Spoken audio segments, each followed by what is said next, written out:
if you're going 100 miles per hour in the opposite direction, in the wrong direction, it doesn't matter how fast you think you're going. It doesn't, you're going in the opposite direction, and that feeling inside your body, that's like, that contracted feeling, that feeling of resistance. Sun is coming up, are you ready to go?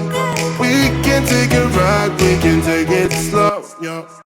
Welcome back to the Road to Self-Love. Oh my goodness, I am joined by a fan favorite, Miss Loralei Bayette herself. You're the second return guest that I've had on the show, and I feel like it is really important to have you introduce yourself again so that we can compare who you were last time to who you are now, and really just explain to people that we're always evolving and we're constantly different. So I want to know, who are you? How do you want to be known today? Well, my name is Loralei Bayette, and I really think I'm a facilitator for connection.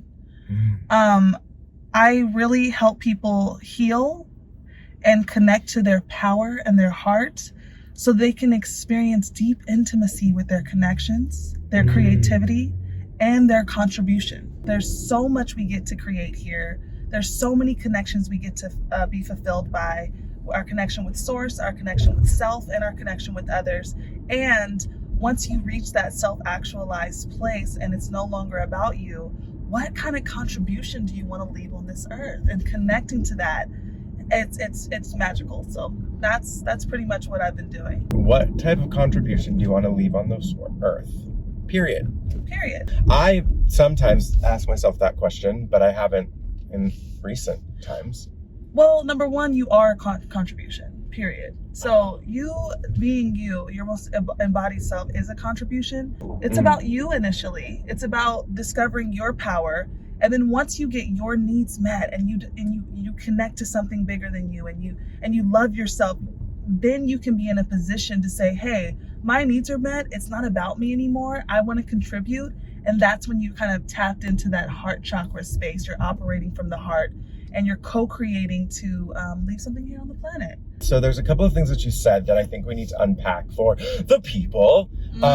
First of all, I just want to drop in and share that I used to always say that I wanted to be of service. And when I switched the word of service to in contribution, it lightened the pressure for me and really made my life feel a lot more fun and easy. Yeah, I love that.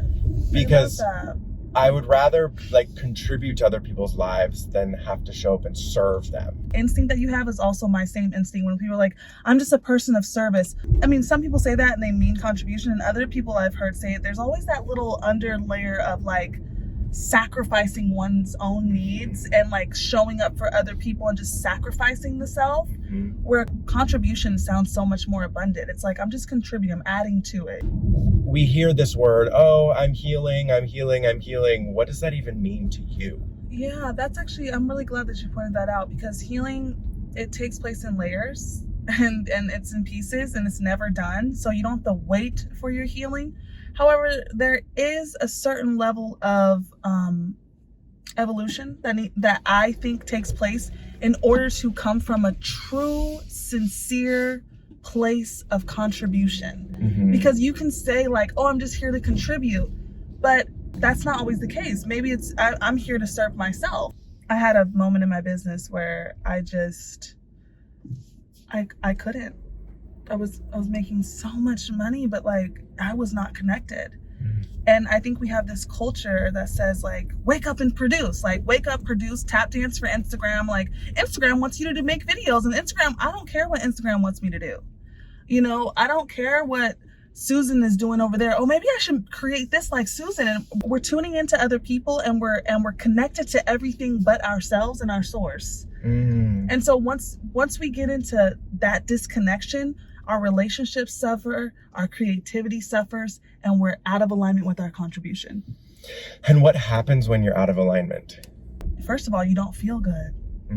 More importantly than anything else, you don't feel alive. You don't feel, things aren't flowing through you. Your channel is closed, there's nothing wrong with those processes, right?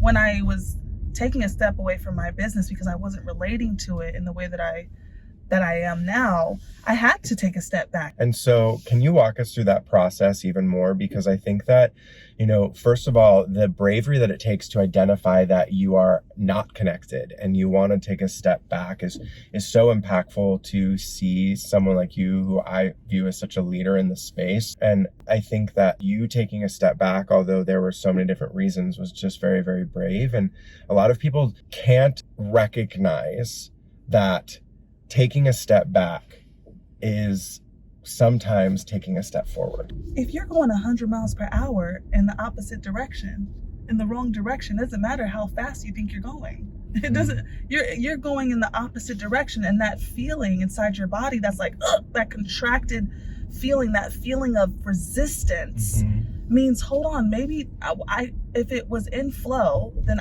there wouldn't be resistance. That's why I took those few months off of Instagram. I said, hold on, I am tuned into everyone's voice but my own and source. I am not co-creating with source right now.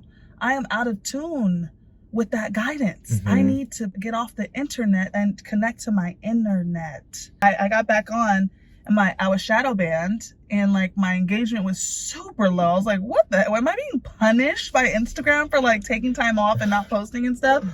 And I had to remember that, you know, the same way that Instagram has an algorithm, so does the universe. So this is really, really cool.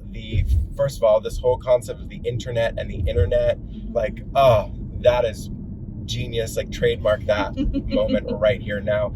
And then just the universe's algorithm. Why do you think that people get so caught up in beating the universe's algorithm? I don't think people know that, Paul.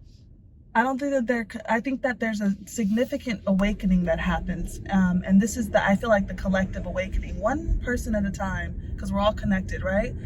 Is this switch from, let me manipulate the outside so that I can feel better, instead of this inside out, what I call, because I don't know what to name it, but I call it the inside out paradigm. It's when, let me alchemize from within. Let me accept, love, forgive, shift, all of those things from within, and then my reality will shift. What if someone's hearing this and they're just like, oh my gosh, I have no idea who I am. I have no concept of like where I'm going in my life or what I'm going to do. And they're hearing this message and it resonates with them. Like, what's the first step?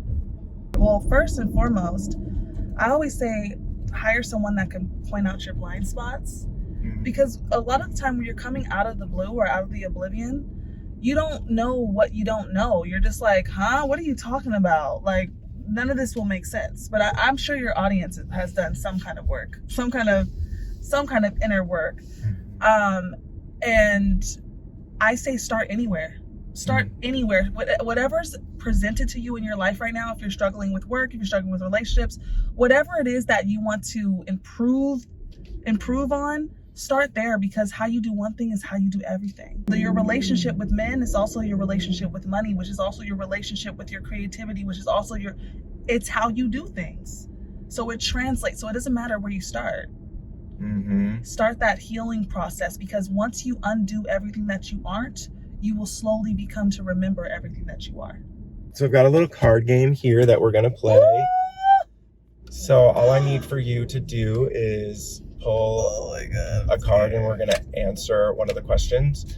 Okay. What do I have to offer in a romantic relationship? What do I want to receive? In a romantic relationship, I feel like I offer a lot of compassion, a lot of, I'm so deeply connected to myself that I can deeply connect with you. And because I really love myself, I am overflowing with enough love to give you and me.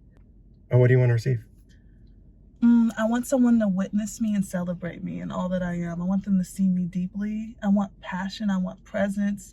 I just want to be engulfed in love, and in a very expansive and growth oriented way. So like an adventure with somebody to share that with. So Loralei, this has been such a joy and a pleasure. If there was one final thing that you could leave with our community, what would it be?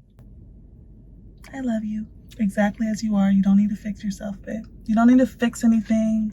Illy, babe. Illy, period. You're a queen. game, done. Play more, live more, come to the present moment, relax. It's all working out, baby. And where can people find you? You can currently find me on Instagram, Loralei Bayette. Come follow me, DM me, say hello. I'm friendly. Yes. My DMs are open. Her DMs are open, and she is the DM queen. Okay, so go check her out. We'll link everything in the show notes. And Loralei, thank you so much for being here. Thank you for having me, Paul. Always a pleasure. Bye.